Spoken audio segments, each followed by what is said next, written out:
Le président sénégalais estime qu'un cumul de fautes est à l'origine du terrible naufrage qui s'est produit dans la nuit de jeudi au large de la Gambie. 800 personnes étaient à bord. Ce soir, les 9 dixièmes sont toujours portés disparus. La colère des familles des accusés après le verdict de la cour d'assises qui a condamné de 3 à 12 ans de prison les adolescents accusés de viol collectif. Le fait qu'ils soient mineurs au moment des faits n'a pas été pris en compte. La Côte d'Ivoire appelle la France à l'aide, des paris y répond. Un soutien logistique militaire sera en effet assuré alors que de nouveaux affrontements se déroulent entre troupes loyalistes et rebelles. Ouverture au public du mondial de l'automobile. Il y a 2 ans, près d'1,5 million de visiteurs. On espère faire aussi bien cette année. Beaucoup de monde déjà pour essayer sur les stands ou grandeur nature les voitures. Madame, Monsieur, bonsoir. Le Sénégal est en deuil après le terrible naufrage d'un ferry au large de la Gambie. Près de 800 personnes se trouvaient à bord lorsque le navire a été pris par la tempête. Il y a avec certitude des victimes françaises parmi les disparus. Le Quai d'Orsay l'a confirmé aujourd'hui, mais difficile d'en préciser le nombre exact. On évoque une dizaine de compatriotes qui auraient pu embarquer sur le Jola. Je vous propose tout de suite d'écouter ce rescapé, ou plutôt ce miraculé, qui a eu le temps de s'échapper du cargo alors que sa propre compagne s'est noyée. Il est actuellement hospitalisé dans un hôpital gambien. Juste à la fin du film que nous regardions, l'orage s'est accentué un peu et le vent a poussé du côté où nous avions notre cabine.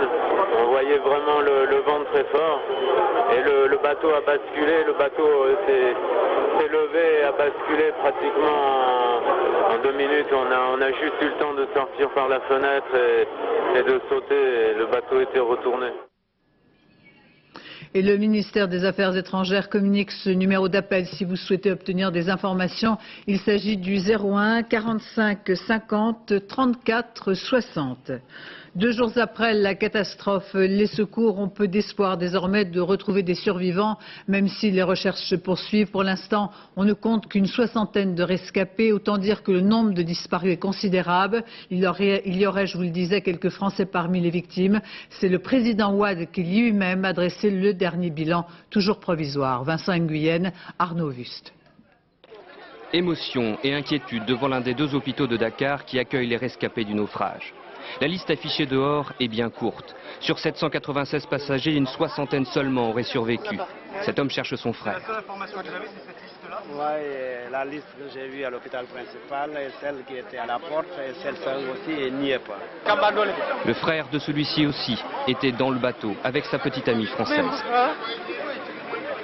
C'est difficile d'avoir des nouvelles. Très difficile. C'est mal organisé et puis donc on n'arrive pas à trouver des traces. Moi je m'inquiète vraiment quoi.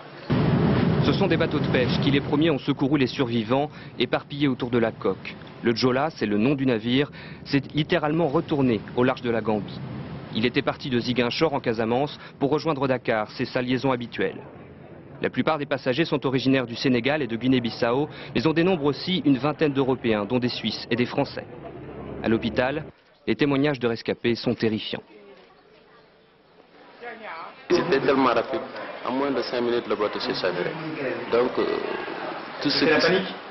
Oui, c'était la panique générale. Personne n'a eu le temps de réagir. On entendait des cris, surtout les petites filles, les enfants, hein, les femmes. Vraiment, c'était très difficile. Est-ce que vous pensez que le bateau était surchargé? On a essayé de nager là-dedans avec les bagages, c'était difficile. Il y avait une seule fenêtre. Les gens cherchaient, tout le monde était là pour chercher cette fenêtre. C'était difficile pour nous.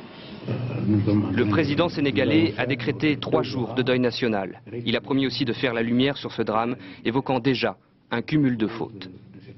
En effet, venons-en aux hypothèses qui pourraient expliquer les raisons du naufrage. Le président sénégalais estimait en fin de soirée en effet qu'un cumul de fautes était à l'origine du drame. Sans aucun doute, le bateau était en surcharge, probablement trop de véhicules à bord. Par ailleurs, on s'interroge sur l'état même du navire qui avait subi de très nombreuses réparations. Antoine Cormery. Une dizaine de fois par mois depuis 1990, le Jola reliait Dakar à la Casamance. Et pour cette région enclavée du sud du Sénégal, il était un trait d'union indispensable. Des cales jusqu'au pont supérieur, une intense activité précédait les appareillages. Le Jola embarquait à chaque rotation des centaines de passagers. 796 étaient à bord dans la nuit de jeudi à vendredi, alors que le bateau ne pouvait en accueillir que 550. Quant aux tonnes de marchandises stockées pêle-mêle dans la soute, elles ont sans doute contribué à déséquilibrer le bateau pris dans la tempête. En quelques minutes, le Jola, trop chargé, trop lent, a pris de la gîte avant de se retourner. C'est les pluies et le vent. C'est un phénomène naturel à la suite d'une tempête que le bateau s'est renversé.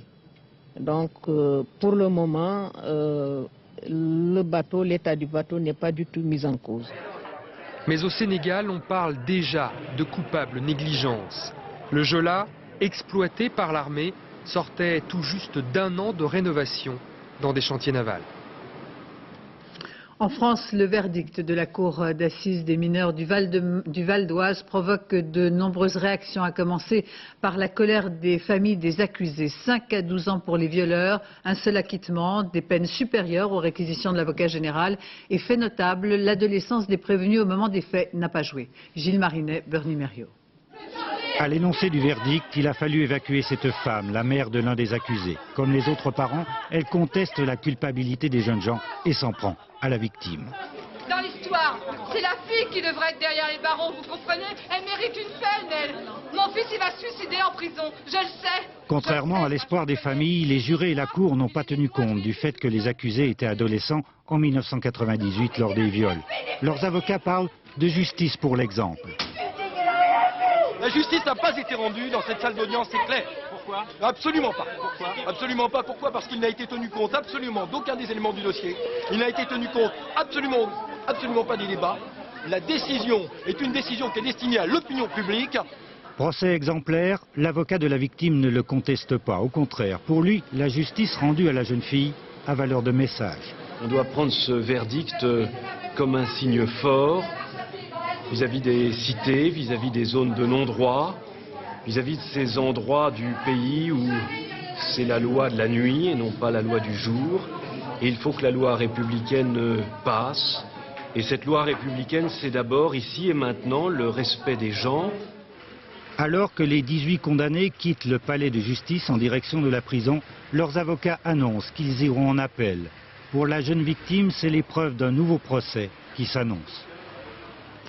On vous le disait, les avocates de la défense vont faire appel et sans vouloir commenter une décision de justice, nous avons voulu savoir comment interpréter le verdict des jurés du Val d'Oise. Les tournantes, devenues phénomènes de société, ont, semble-t-il, besoin d'être sévèrement punies. Pour autant, l'incompréhension des adolescents est à prendre en compte, des jeunes qui n'ont plus aucun repère et qui refusent l'idée même d'être des violeurs. Florence Bouquilla, Carole Katia-Boisson. Jusqu'à hier soir, ces jeunes étaient libres et convaincus de ne pas appartenir à la race des violeurs. Tout au long de leur procès, ils ont affirmé être innocents et aussi que leurs victimes, bien sûr, étaient consentantes. C'est peut-être cette irresponsabilité de leur part qui a contribué à la sévérité du verdict. La Cour, les jurés, eux, ont compris la détresse de la victime. Pour les victimes, c'est la reconnaissance de ce qui a été subi et c'est aussi permettre de faire la part des choses entre sa culpabilité et la culpabilité des auteurs. C'est-à-dire que pendant tout ce parcours, la victime est renvoyée à sa responsabilité. Qu'est-ce qu'elle a fait, elle, pour être là à ce moment-là? Et là, on fait bien le partage. Qui est coupable? Qui est victime? Ça permet de se repositionner. Mais la prison permettra-t-elle enfin aux condamnés de se remettre en question et de découvrir d'autres repères que ceux enseignés dans les films porno? Au lieu d'aller ouvrir la porte du frigo et puis prendre une canette de je ne sais quoi, eh bien là on va ouvrir la porte d'une cave et puis on va se servir. Et puis on va utiliser le corps de la femme. Exactement comme on utilise un bien de consommation quel qu'il soit, même celui qu'on dérobe à la grande surface du coin.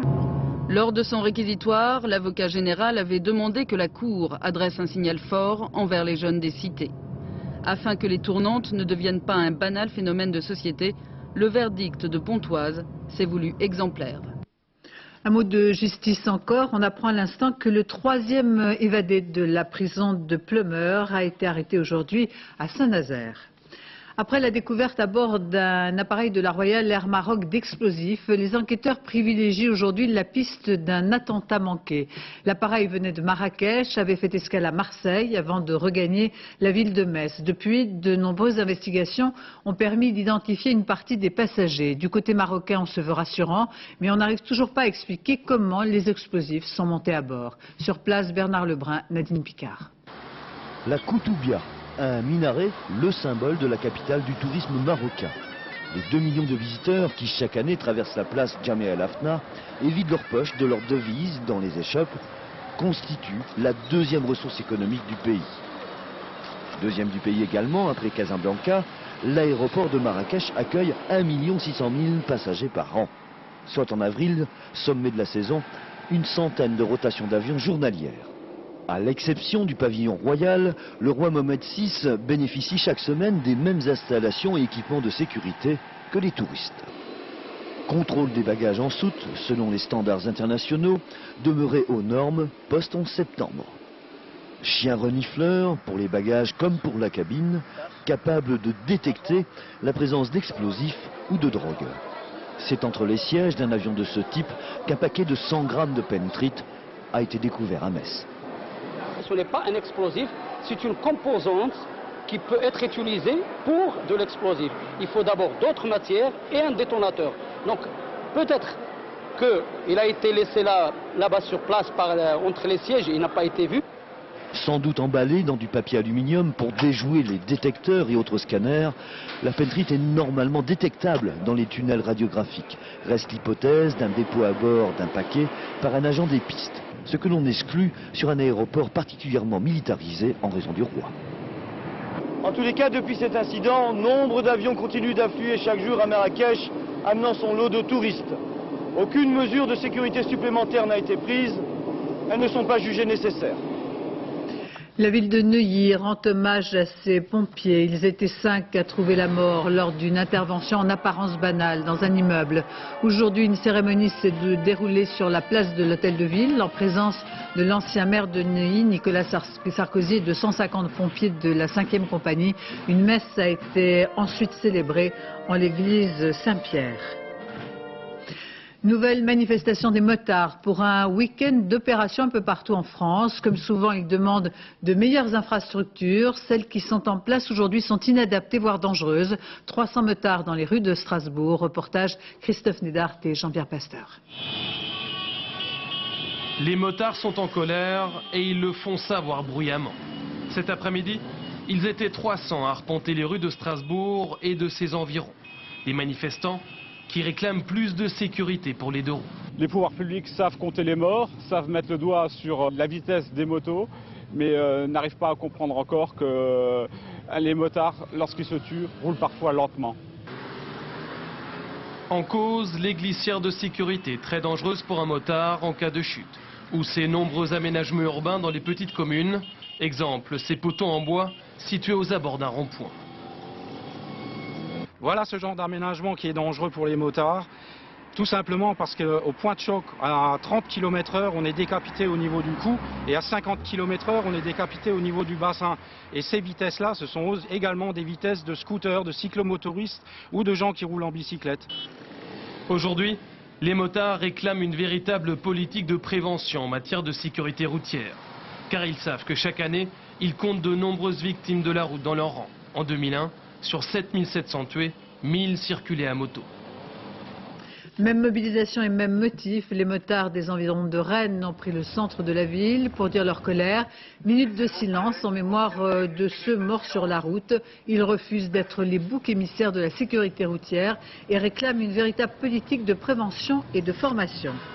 Les antennes téléphoniques placées sur les toits des écoles préoccupent les habitants de plusieurs communes dans les Yvelines.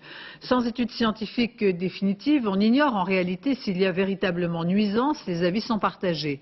Reste l'inquiétude des habitants de cette petite commune. Une enquête de voisinage qu'ils ont réalisée démontrerait un nombre suspect de troubles. Il est vrai que presque partout en Europe, on a préféré jouer la prévention à coup sûr en retirant les antennes des écoles. Romuald Bonan, Vincent Lucas. maux de tête, nausées, sommeil perturbé, inconfort et membres douloureux, tendance dépressive, vertige, irritabilité. Des troubles plus ou moins graves, auxquels s'ajoutent des cas suspects, notamment des cancers rares chez des enfants du quartier. C'est le résultat d'une enquête qu'ont menée des habitants d'une petite commune des Yvelines avec l'appui de certains médecins. Des résultats qui n'ont rien de scientifique certes, mais qui commencent à inquiéter. Nous, on trouve quelque chose de troublant. On me dit, quand j'interpelle l'INVS, on me dit, ou le ministère de la Santé, on me dit c'est sûrement ce qu'on appelle un cluster, donc un hasard, toute cette pathologie. Donc 14 cas qu'on a trouvé là, quand même inquiétants, lourds, plus toutes ces petites pathologies qui ne sont pas anodines, parce que quand on a des difficultés de concentration et qu'on a des maux de tête et des troubles visuels et qu'on est à l'école, c'est pas très rigolo. Pour ces habitants, la raison de tous ces maux dans leur quartier se trouve juste au-dessus de la tête de leurs enfants. Les opérateurs affirment respecter les normes européennes, mais face à l'incertitude, les résidents, eux, demandent sans succès le démontage des installations. Il y a quelques mois, la mairie a tenté de les interdire par arrêté municipal sans succès là encore. Aujourd'hui, la commune souhaite que ces antennes soient déplacées et qu'une étude scientifique commence. C'est peut-être pas dangereux, mais dans ce cas-là, il convient de le prouver. Il n'y a absolument aucune étude sérieuse qui a été réalisée à ce jour. Donc je demande que les instances gouvernementales fassent réaliser ces études de manière à ce qu'on puisse travailler carte sur table, qu'on appelle un chat en toute transparence. Pour trouver un accord amiable, la commune a proposé d'accueillir les antennes au fond de ce stade à plus de 300 mètres de toute habitation, un déménagement refusé par les opérateurs pour des questions de coût. Et puis une alerte à la pollution au Havre, une pollution de l'air par le dioxyde de soufre, les recommandations habituelles pour les enfants et les personnes âgées. En Côte d'Ivoire, les combats se rapprochent désormais de la zone de Yamoussoukro, la capitale administrative du pays. Les affrontements entre rebelles et loyalistes s'intensifient et le gouvernement en appelle à la France. Paris est prêt à un soutien logistique militaire. Dorothée Lyrique, Mathias Second. C'est ici à Yamoussoukro que les ressortissants étrangers évacués hier par les forces françaises ont pour l'heure retrouvé calme et sécurité. Au total, 2000 personnes ont pu quitter Bouaké. Pour l'heure, les soldats insurgés contrôlent toujours la deuxième ville ivoirienne, mais aussi les villes de Korogo et Odiéné.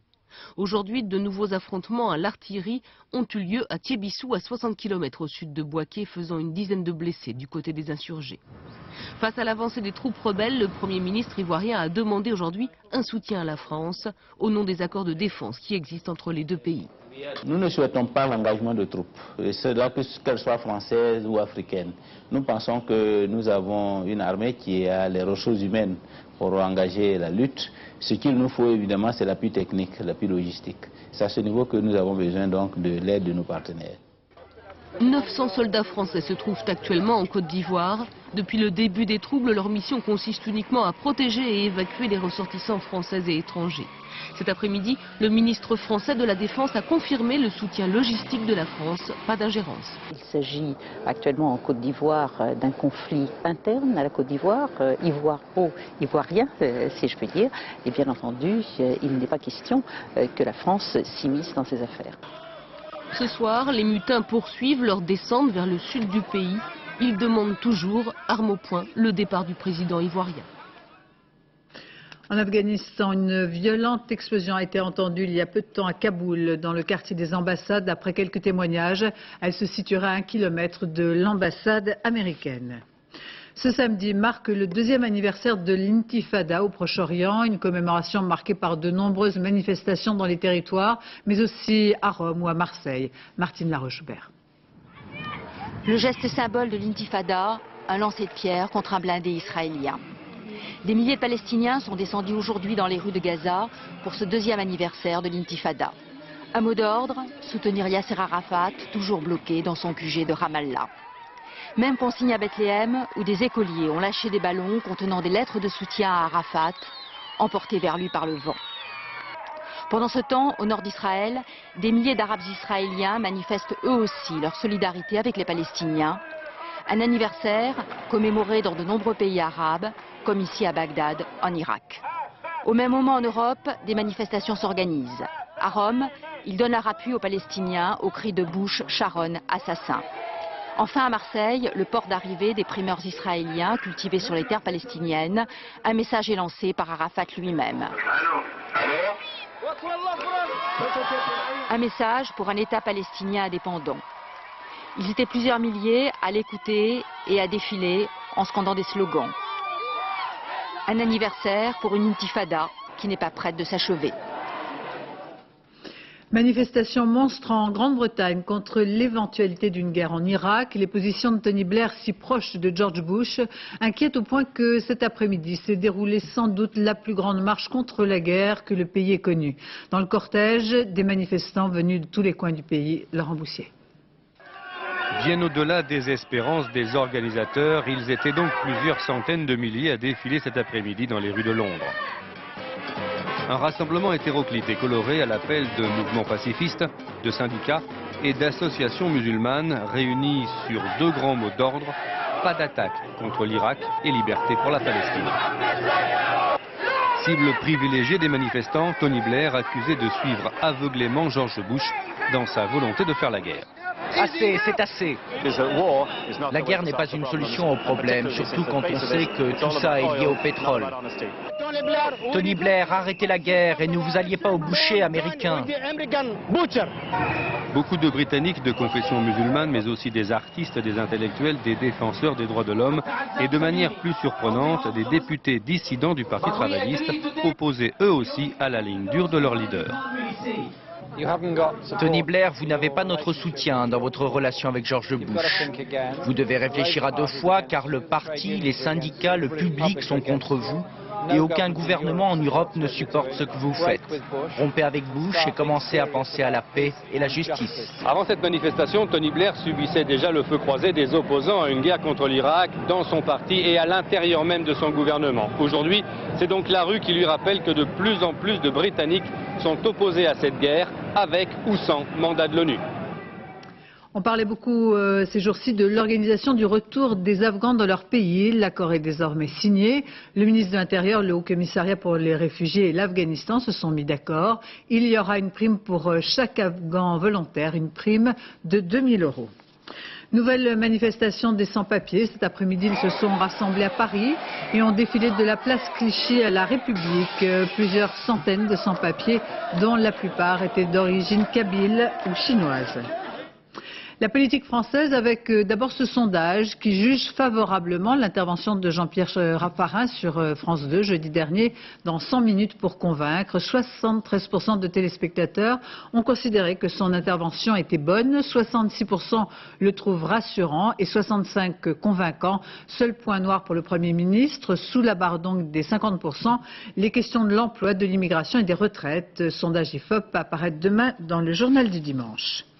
Après leur double défaite électorale, aux présidentielles et aux législatives, les socialistes se cherchent. Certains semblent avoir trouvé leur voie, comme Henri Emmanuelli, qui crée un nouveau courant avec Jean-Luc Mélenchon, barre à gauche toute, pour ce nouveau courant baptisé Nouveau Monde. Jeff Wittenberg, Yves Jonca. L'aile gauche du PS a au moins une différence avec l'UMP. Elle est tombée d'accord sur un nom. Ce sera désormais Nouveau Monde. Rien de moins pour dénommer ce mariage entre les deux fortes têtes du PS. Jean-Luc Mélenchon et Henri Emmanuelli. Veste de baroudeur et casquette, la ligne vestimentaire est certes novatrice. La ligne politique, quant à elle, est décapante. Il faut tout revoir au PS et d'abord sa direction.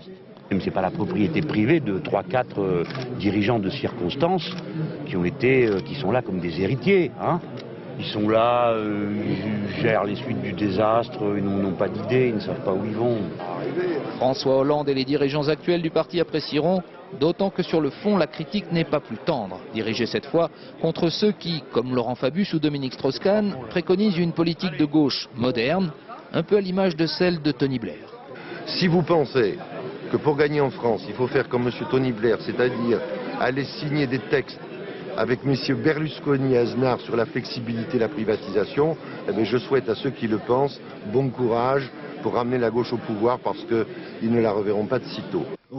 Plusieurs leaders de la gauche socialiste, Julien Drey et Marie-Noëlle Lienemann, n'ont pas rejoint Henri Emmanuelli. Le jeu des courants est toujours subtil avant les congrès du PS. Une chose est sûre, le prochain, qui a lieu dans 6 mois à Dijon, promet des débats musclés. Le mondial de l'automobile est ouvert au public depuis ce matin à Paris. Il y a 2 ans, près d'1,5 million de visiteurs s'étaient pressés pour découvrir les nouveautés. Cette fois-ci, malgré la déprime économique, les organisateurs gardent l'espoir et les constructeurs, même si le marché européen est à la baisse, redoublent d'imagination. David Boéry, Fabrice Dujardin. Difficile d'approcher les célèbres voitures rouges. Devant le stand Ferrari, c'est la cohue.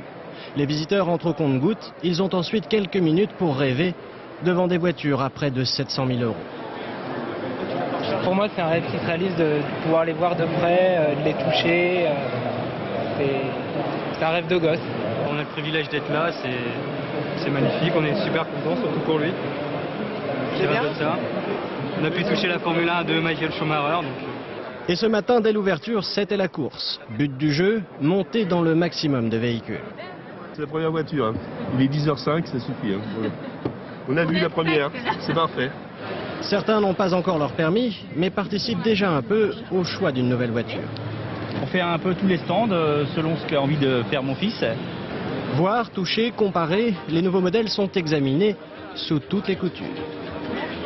Je pense changer mon véhicule l'an prochain et je regarde à peu près toutes les nouveautés parce que j'ai pas aujourd'hui j'ai pas pris de décision sur le modèle que je prendrais alors. Mais d'autres sont attirés par tout ce qui brille, les voitures d'exception le plus souvent inaccessibles. Il y a plusieurs zéros derrière aussi qu'il faut aligner, donc c'est pour ça que ça brille aussi. Ne reste alors pour beaucoup que des photos souvenirs. En 2 semaines, le mondial devrait accueillir près d'1 400 000 visiteurs. Gros plan sur les voitures familiales, de plus en plus spacieuses et confortables, des modèles qui essayent avec la même joie, parents et enfants, non pas sur les stands de façon statique, mais sur le goudron. Luc Baziza, Jean-François Monnier. Loin du brouhaha du salon, dans le jardin de Bagatelle, ces visiteurs espèrent enfin voir l'auto mobile. Donc vous avez un essai, merci bien. 30 véhicules d'essai attendent les amateurs. En voiture, Michel et Christine Argout veulent se faire une opinion sur la route. La consommation moyenne, l'autonomie avant de repasser à la pompe à essence, le trajet que vous avez fait depuis votre dernier plein. Ils sont venus exprès de Haute-Savoie. T'es pas trop brassé? Moi, ce que j'aime bien, c'est parce que c'est haut. Donc là, voici votre voyageur. Victor, lui, a 9 ans. Il a entraîné son papa à venir essayer un monospace. Il en rêve et a de bonnes raisons. Le problème, c'est qu'avec notre ancienne voiture qu'on a encore, eh ben, on ne peut pas mettre de vélo. Et avec ce monospace, on pourra mettre des vélos. Il n'y a finalement qu'une seule manière de bien se rendre compte de l'adéquation du véhicule par rapport à son besoin propre, c'est en l'essayant soi-même. À quelques centaines de mètres de là, sur l'hippodrome de Longchamp, les familles viennent découvrir le C8. Étonnement face aux portes coulissantes électriques ou devant le nombre de sièges. Et quel que soit le centre d'essai, il ne s'agit jamais de pilotage. Ce n'est pas un centre d'essai freinage, accélération. Nous sommes ici pour juste essayer le véhicule. Avec plaisir. Après l'essai, la tentation est poussée au maximum. Des t-shirts au jus d'orange, l'accueil est chaleureux pour ces clients qui ont finalement acheté l'objet de leur rêve à 4 €.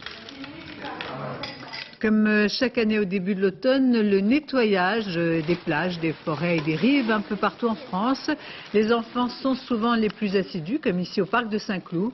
On entasse dans les sacs poubelles toutes sortes de déchets. Rien que dans la forêt de Saint-Cloud, 2 tonnes de détritus. Les écoles de langue bretonne, les écoles d'Iwan ne sont toujours pas intégrées dans l'éducation nationale. Le Conseil d'État s'est prononcé contre à 2 reprises. Aujourd'hui, plusieurs milliers de personnes manifestaient à Vannes pour soutenir cette forme de pédagogie que nous expliquent Florence Griffon et Alain Poirier. Pour ce cours de musique, Chloé a choisi un chant traditionnel. Lors de cette séance au collège d'Iwan, on décortique en breton les styles de musique. Les élèves sont parfaitement à l'aise avec la langue de leurs ancêtres. Pourtant, la majorité de leurs parents ne parlent pas breton. Ils veulent donner à leurs enfants des racines qu'ils n'ont pas eues. C'est pas vraiment moi qui ai voulu aller vers le breton, mais c'est ma mère qui m'a mis dans une école bilingue. Et après, je sais pas, j'ai voulu continuer encore plus et puis je suis allée à Diwan. Eux sont en classe de 5e. Ils ont appris le breton dès la maternelle. Jouer avec les langues, c'est leur quotidien. C'est vrai qu'en prof d'anglais aussi, je vois que les élèves qui sont bilingues ont beaucoup d'aptitude pour apprendre les autres langues. Et peut-être plus de sensibilité aussi envers les autres cultures. Ils ne font pas que parler ou écrire. Certains penseraient même en breton. 6 moins 5 moins 6 plus 1. Et dans ta tête, tu le dis comment? Les atrigons, les mécans, les mécroires, oui, non. C'est comme ça que tu penses dans ta tête. Seulement un tiers des cours sont dispensés en français. Mais ici, on affirme que les élèves ont le même niveau que partout ailleurs. On a de très bonnes évaluations à l'entrée en 6e, par exemple, en français. Pourquoi? Parce que les enfants ont eu l'habitude de lire dans 2 langues différentes, de multiplier un petit peu toutes les situations de lecture, d'écriture. Mais comme le français n'est pas la langue principale, les écoles d'Iwan n'ont pas obtenu leur attachement au service public. Malgré cela, on se bouscule dans les cours de récré. Les effectifs ont augmenté de 6,5% cette année. Du football avec la victoire cet après-midi d'Auxerre qui a pris la tête du championnat provisoirement, s'imposant 3-1 face à Nantes en match avancé de la 9e journée de L1. À signaler que l'attaquant nantais Vairua souffre d'un traumatisme crânien après un choc lors du match. Nice va tenter ce soir de conserver sa place de leader du championnat en affrontant l'équipe de Sochaux. Les Niçois qui ont réalisé un début de saison exceptionnel. Personne n'aurait pu imaginer un tel parcours pour une équipe qui a failli évoluer en national. Manuel Tissier, Frédéric Delarue. En ce début d'automne, le soleil et le football baignent la ville de Nice dans une douce euphorie. Après 5 ans en 2e division, l'OGC Nice brille en tête de la Ligue 1. Un bonheur inespéré pour un club au bord du dépôt de bilan cet été. Et c'est sur tapis vert, c'est-à-dire devant les contrôleurs de gestion de la fédération, que l'équipe a dû défendre sa place. Tout ce qui arrive là, c'est une récompense pour tous les efforts aussi qu'ils ont fait sur le plan du tapis vert. Ça n'a pas été facile. Je crois que s'il fallait écrire ce scénario, personne n'aurait pu l'inventer. Étouffé par 10 ans de mauvaise gestion, le football professionnel a failli mourir à Nice. Pour ne pas être rétrogradé au niveau amateur, joueurs et entraîneurs ont accepté de gagner moins d'argent. C'est un choix de carrière aussi. Quand vous êtes jeune et on vous donne le choix de jouer en L1 et de refuser la prime de montée, c'est logique, mais ça prouve aussi qu'il y a un très bon état d'esprit. L'équipe de Nice est un savant cocktail de joueurs prêtés qui n'ont pas coûté un centime en transfert, de jeunes et d'anciens comme José Cobos ou Éric Roy. Niçois de naissance, Roy a choisi à 35 ans de revenir avec sa famille pour tenter l'aventure. Poupée. Une petite fille de 4 semaines, une place de leader. Il est un papa footballeur comblé. Il y a beaucoup de choses quand même sympas qui se passent autour du club, autour de la ville. Enfin, je veux dire, donc c'est vrai que pour l'instant tout se passe pour le mieux. Donc on fera tout de toute façon pour essayer de prolonger au maximum le rêve, quoi. Le rêve de titre est encore un peu fou pour ce club miraculé. Mais une croisière au long cours en Ligue 1 suffirait à son bonheur. C'est demain que l'on célébrera le centenaire de la mort d'Émile Zola. Que de mystères subsistent un siècle après. Une enquête bâclée qui n'a jamais permis de définir avec précision si l'auteur de Germinal et de Nana avait été assassiné et de quelle façon. Geneviève Moll, Patrick Voix.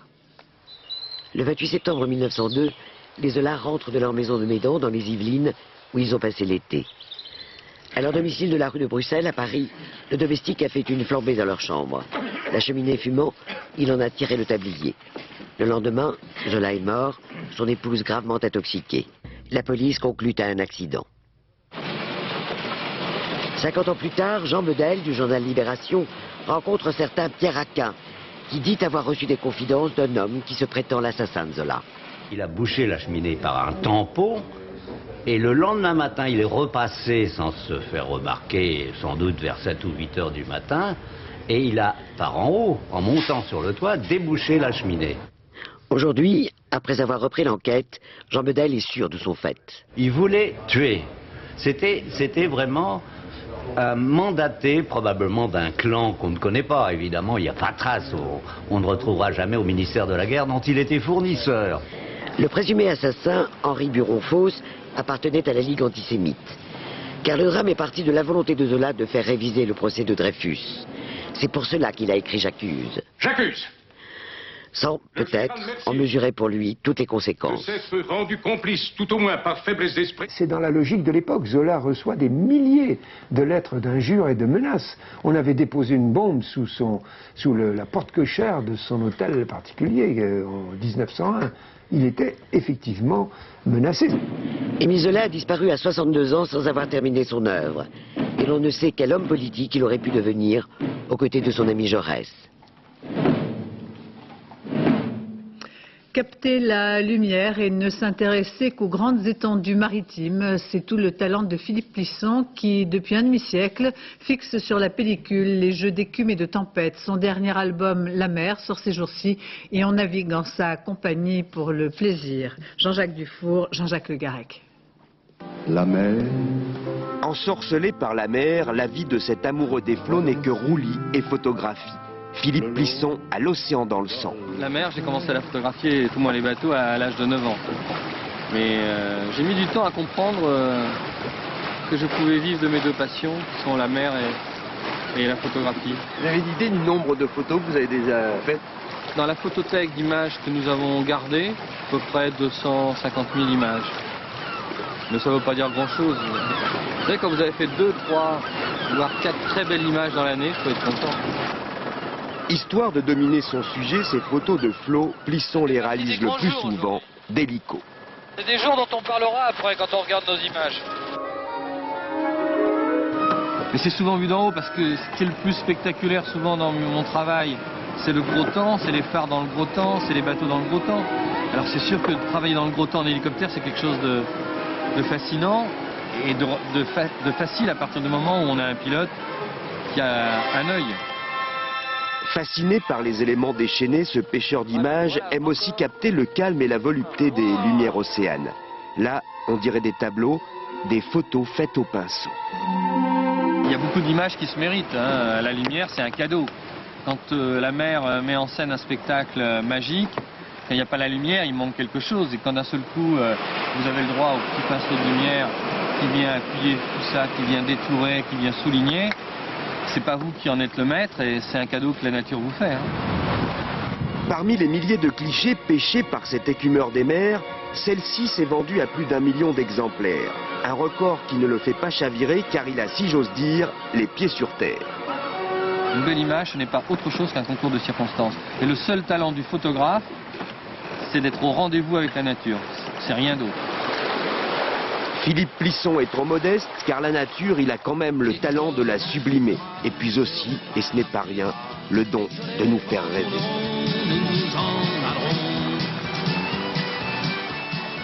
Ainsi se termine ce journal. Je vous remercie de votre attention. Dans un instant, la météo Nathalie Rouet. 20h50, Sheila, mes 40 ans, présentée par Michel Drucker. Excellente fin de soirée sur France 2. Et on se quitte avec ces images d'un Lockheed, le premier avion qui a pu traverser l'Atlantique sans escale. Il a fallu 18 mois de travail et 4 000 € de frais de réparation pour que l'avion puisse voler à nouveau.